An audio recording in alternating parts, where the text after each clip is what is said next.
Saraswati group of colleges के इस online platform में आपका स्वागत है।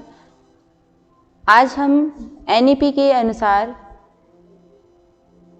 बीए प्रथम वर्ष समाजशास्त्र की क्लास में सामाजिक संस्था के अंतर्गत हम एक नई संस्था को पढ़ेंगे कि सामाजिक संस्था के अंतर्गत कौन कौन सी संस्थाएं हैं। तो अभी तक हम लोगों ने परिवार, विवाह,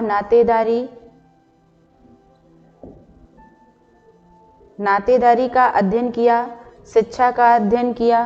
आज हम अध्ययन करेंगे राज्य के बारे में। राज्य के बारे में जानेंगे कि राज्य क्या होता है, राज्य के कार्य क्या हैं, ठीक है। इन सभी के बारे में हम जानेंगे। चलिए वीडियो को स्टार्ट करते हैं और जानते हैं डिटेल में कि राज्य क्या है।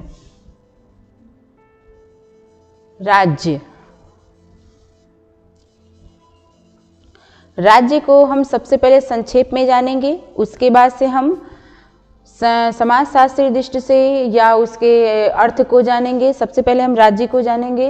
देखिए, राज्य समाज की एक महत्वपूर्ण सामाजिक संस्था है।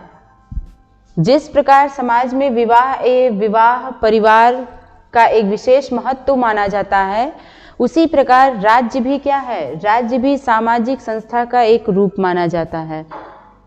यह क्या करता है, यह संस्था जितनी भी समाज से संबंधित जितने भी उसके कार्य होते हैं उनका पूर्ण रूप से निर्वहन करता है और लोगों से, समाज में रहने वाले जो लोग होते हैं उनसे भी उस कार्य का निर्वहन करने के लिए कहता है, ठीक है। मुख्य रूप से राज्य के कार्य क्या हैं, जो मुख्य रूप से जो राज्य के जो कार्य बताए गए हैं या कार्य क्षेत्र जो हैं, वह उनका विशेष क्या है, उनकी विशेषता यह होती है कि वह व्यवस्था और कानून द्वारा जो जनता के सामान्य हित के लिए कि जो रक्षा करना होता है, यानी कि राज्य का प्रमुख कार्य कहिए या उसका कार्य क्षेत्र कहिए, तो यह मुख्य रूप से क्या होता है, इसकी यह विशेषता है कि राज्य की कि वह व्यवस्था या फिर कानून की जो स्थापना की जाती है जनता के लिए, ठीक है, उस जनता के जो हित के लिए जो भी चीज़ों की स्थापना की गई है उसे क्या करना, सामान्य हितों के अनुसार उसकी रक्षा करना। यानी कि जो राज्य में रहने वाले जो व्यक्ति हैं उनके लिए जो व्यवस्था बनाई गई है, जो कानून बनाया गया है, उसे जनता में क्या किया जाए, सामान्य तरीके से उन पे हस्तांतरित किया जाए। करने के साथ साथ वो क्या किया जाए, जो भी उनके लिए कानून व्यवस्था बनाई गई है उसकी रक्षा की जाए। इसी के लिए क्या होता है, राज्य होता है। आपके राज्य में जितनी भी व्यवस्थाएं बनती हैं उन सभी की जिम्मेदारी, सुचारू तरीके से चलाने की जिम्मेदारी, किस तरीके से कार्य हो, इन सब की जिम्मेदारी किसकी होती है, इसकी राज्य की होती है। चलिए राज्य का हम अर्थ जानेंगे। राज्य शब्द अंग्रेजी भाषा के स्टेट शब्द का हिंदी रूपांतरण है, जो लैटिन भाषा के स्टेट्स से बना है, जिसका अर्थ है किसी व्यक्ति के सामाजिक स्तर से होना, ठीक है। परंतु धीरे धीरे इसके अर्थ में क्या हुआ, परिवर्तन कराया गया और परिवर्तन के बाद इसका अर्थ बताया गया कि सारे समाज के स्तर से हो गया है। यानी कि कहने का मतलब ये है कि जो राज्य है आपका, यह क्या है, राज्य आपको बस ये बताया गया कि राज्य क्या करता है, व्यक्ति के जो समाज, एक व्यक्ति जो समाज में रहता है इसके जितने भी स्तर हैं उन सभी स्तर को बताता है कि वह किस स्तर का है, ठीक है। लेकिन आज क्या है, आज के डेट में हम देखते हैं कि जो राज्य है इसकी परिभाषाएं या उसका अर्थ चेंज हो गया है, ठीक है। बहुत सारे इसके अर्थ भी बता सकते हैं हम, ठीक है। और भी बहुत चीज़ें हैं इसमें। बहुत सारे लोग कहते हैं कि यह हमारी शक्ति की व्यवस्था मानी जाती है। पहले के समय में तो सिर्फ सामाजिक स्तर को देखा जाता था, लेकिन जब से इसमें परिवर्तन हुआ है तब से हम इसमें क्या करते हैं, जब से इसमें देखा गया है तो इसमें हम क्या करते हैं, सबसे मुख्य होता है शक्ति व्यवस्था। शक्ति व्यवस्था जो है इसकी परिवर्तन होने के बाद हम इसी पे सबसे ज़्यादा फोकस करते हैं स्टेट पे, कि हमारा जो राज्य है वह समाज में रहने वाले जो व्यक्ति हैं उनकी शक्ति व्यवस्था किस प्रकार से चला सकता है या किस प्रकार से चलाता है, इनका हम विशेष तौर पे अध्ययन करते हैं। और शक्ति व्यवस्था के साथ साथ हम ये भी देखते हैं कि यह जो समाज में रहने वाले जो व्यक्ति हैं उनके कल्याण की कौन सी व्यवस्थाएं यह बना रहा है। यानी समाज कल्याण यानी कि शक्ति व्यवस्था के साथ साथ समाज में रहने वाले व्यक्ति की लोक कल्याण की भी भावना के साथ साथ जो उसकी जिम्मेदारी होती है वह स्टेट की होती है, यानी राज्य की पूरी जिम्मेदारी होती है कि उनके अगर राज्य में जो भी व्यक्ति रह रहे हैं वह किस तरीके से रह रहे हैं, उनकी पूरे सिस्टम की, उनकी पूरी व्यवस्था की जिम्मेदारी इन्हीं की मानी जाती है।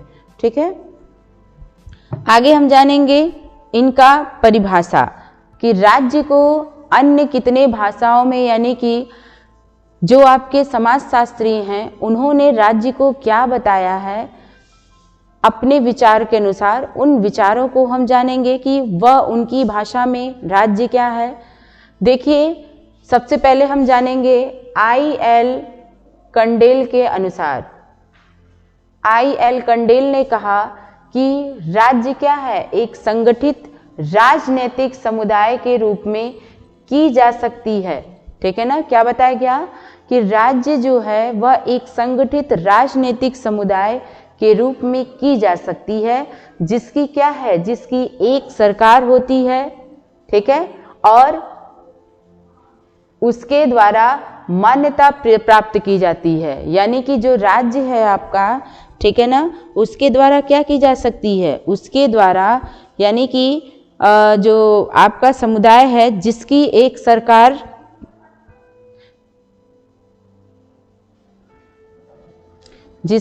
सरकार होती है।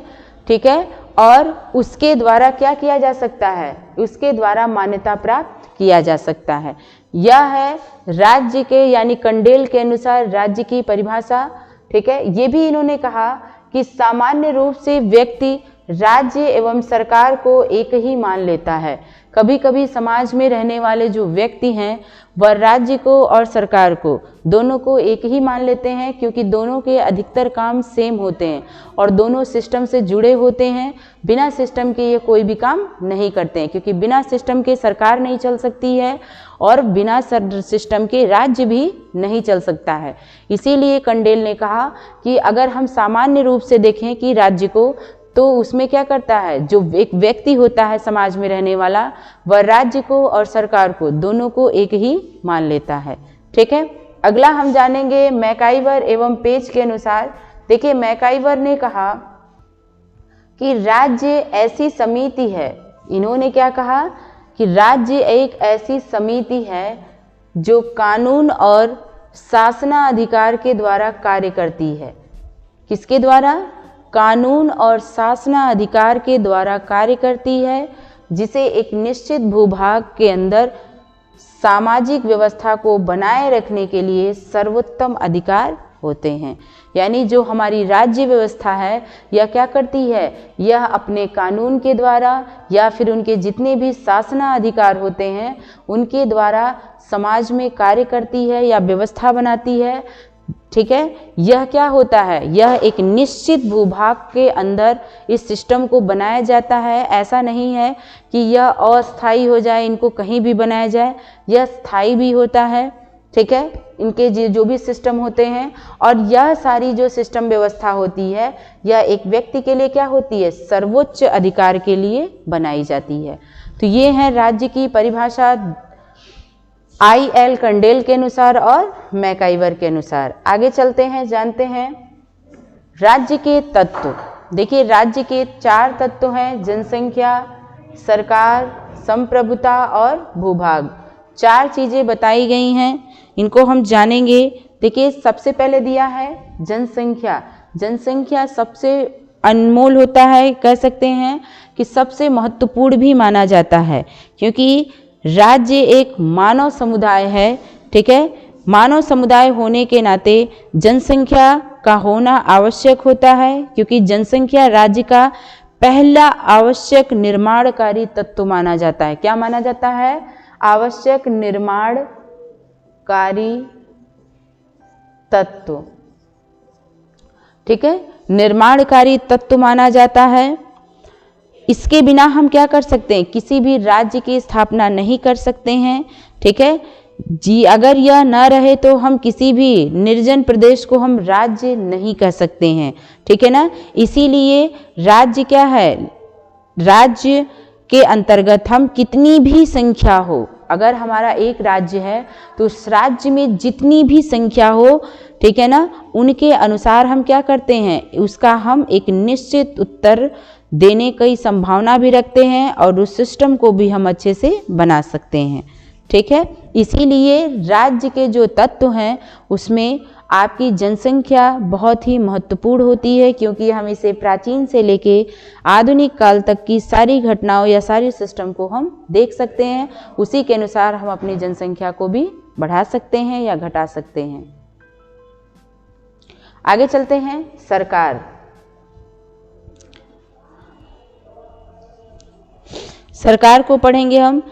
देखिए, सरकार जो है ये आपका, ये क्या करती है, सरकार जो है आपकी, यह एक तरह से राज्य के तत्व के लिए बहुत ही आवश्यक माना जाता है, क्योंकि राज्य एक क्या है, संगठित समाज है। क्या है,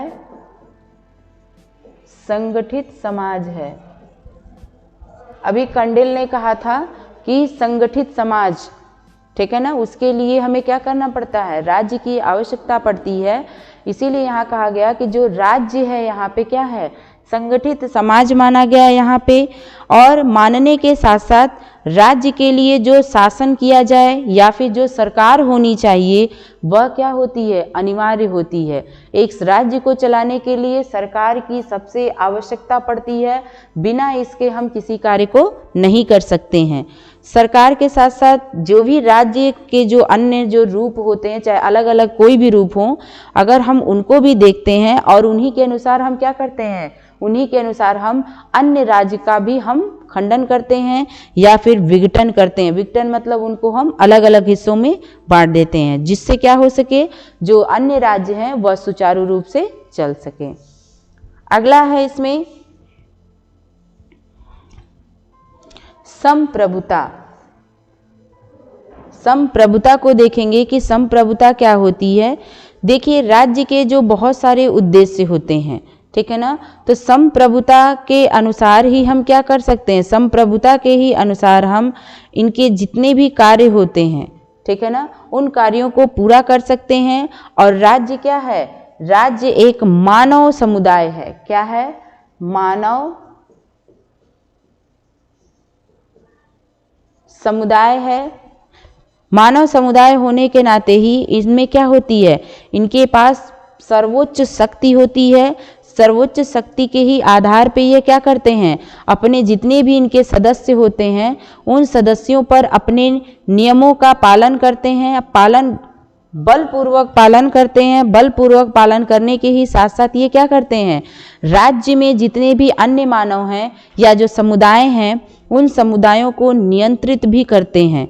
नियंत्रित चाहे वह ऐच्छिक रूप से हो या अनैच्छिक रूप से हो, लेकिन इन राज्य क्या है, एक तरह से इस मानव समुदाय के लिए अनिवार्य भी होता है, क्योंकि यही क्या करता है, उनको सर्वोच्च शक्ति प्रदान करता है। और सर्वोच्च शक्ति प्रदान करने के ही नाते यह क्या होते हैं, समाज में या समुदाय में सबसे विशिष्ट होते हैं। इसीलिए राज्य के विशिष्ट तत्व में या फिर राज्य के तत्व में इनको सम्मिलित किया गया है।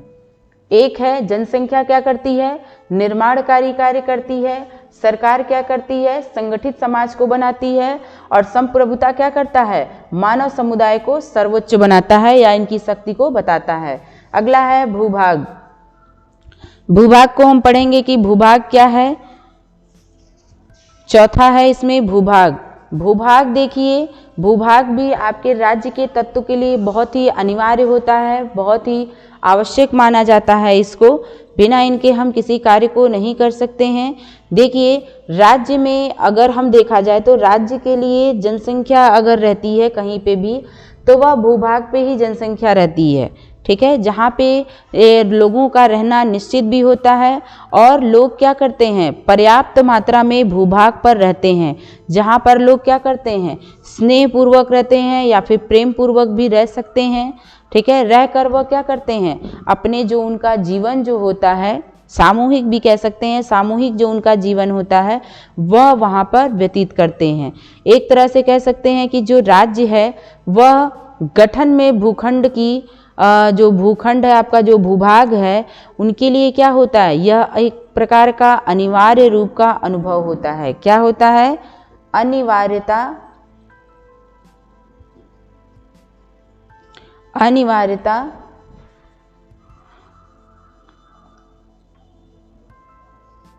का अनुभव,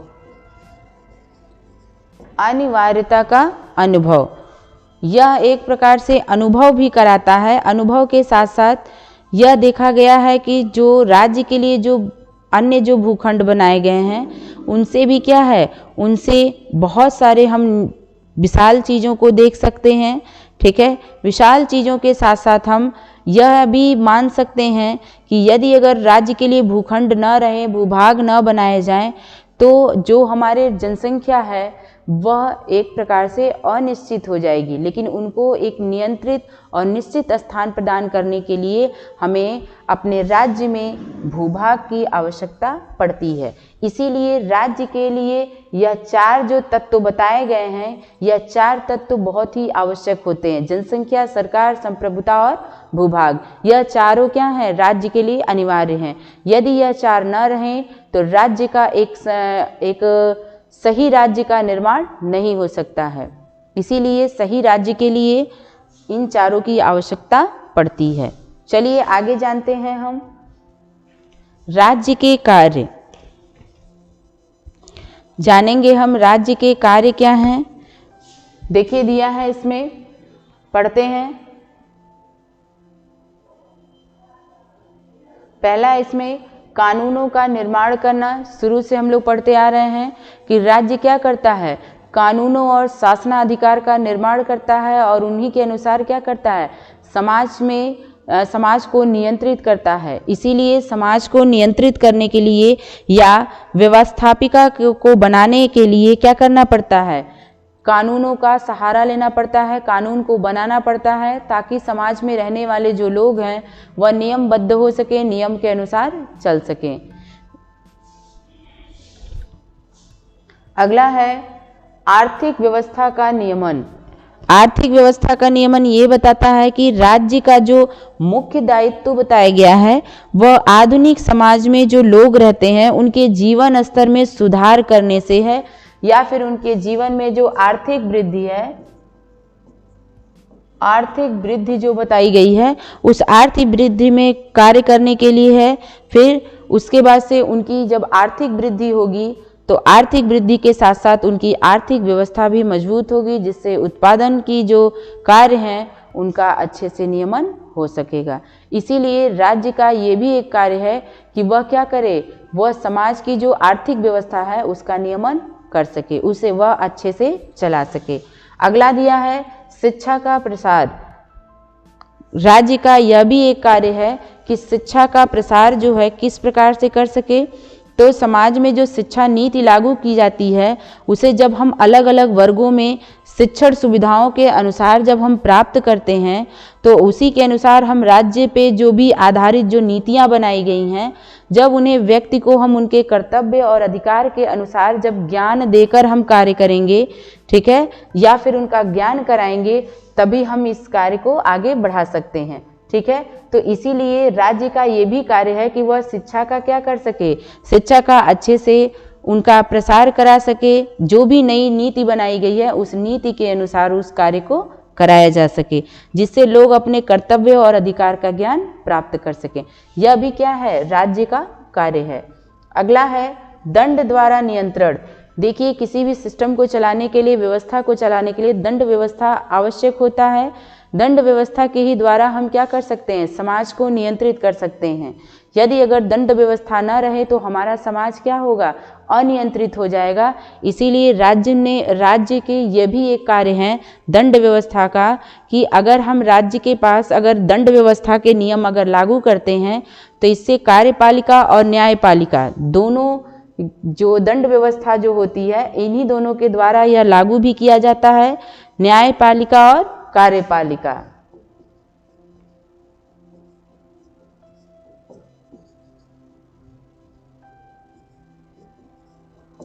यह दोनों ही इस दंड व्यवस्था को लागू करते हैं। और राज्य क्या करता है, राज्य कानूनों को संचालन के लिए जो पुलिस अधिकारी होते हैं उन तंत्रों द्वारा इस कार्य को कराता है। अगर कोई भी व्यक्ति इसका पालन नहीं करता है, इसका नियमों का उल्लंघन करता है, तो उसे दंड मिलना चाहिए। यानी कि जो विभिन्न प्रकार के जो न्यायालय बनाए गए हैं उस न्यायालय द्वारा दंड दिया जाता है। यह एक प्रकार का सिस्टम है। अगला है पारिवारिक संगठन की स्थापना। देखिए, राज्य का यह भी एक कार्य है कि वह पारिवारिक संगठन की स्थापना भी करता है।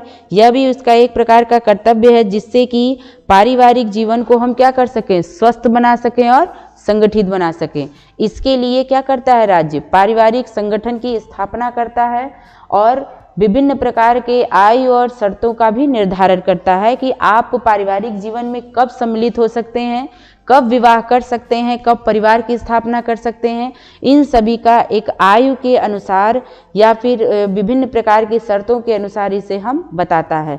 और यह अधिकारों को भी बताता है, चाहे वह संपत्ति से संबंधित हो या किसी भी प्रकार के अधिकारों से संबंधित हो, जिससे कि परिवार की जो स्थितियां हैं, जो स्त्रियां हैं, उनकी भी स्थिति में सुधार आ सके या फिर परिवार की संरचना में भी सुधार आ सके।